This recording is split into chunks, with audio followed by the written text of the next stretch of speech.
think about when you hear the word trauma? Many thoughts or visualizations may come to mind, such as brain or bodily injury, physical, sexual, or emotional abuse, or natural disasters. Although you may be aware of how complex trauma may be, many don't fully realize how they've experienced trauma in the past or how prior experience can continue to impact life in the present. In fact, exposure to something extremely distressing or traumatic over the course of one's personal life is extremely prevalent in the general population. Additionally, we all have varying levels of resilience in how we respond to traumatic events. When stressors or traumatic events continue to have an impact on us once they've been removed, it can be difficult to see how this might come up in our thoughts, emotions, and behaviors that we may have started to notice some challenges arise. Let's briefly talk about a few types of experiences that can be helpful in understanding the challenges that trauma can create.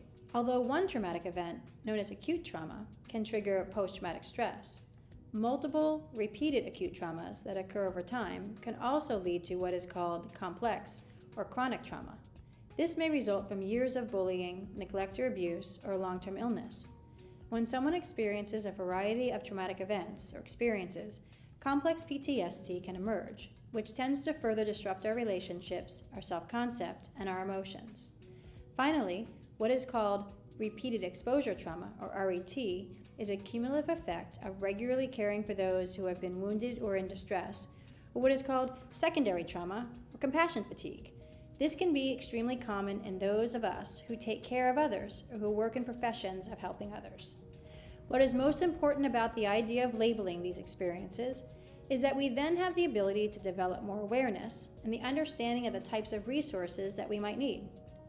We do not want to wait until the aspects of our life are significantly deteriorating, as we run the risk of greater damage to ourselves and those around us in bearing the weight and burden of potentially much more destructive outcome. If you have ever taken an airplane flight, you're probably familiar with the flight attendant's request that if the cabin pressure changes and oxygen masks fall from the ceiling, they want you to put on your own oxygen mask before attempting to help others.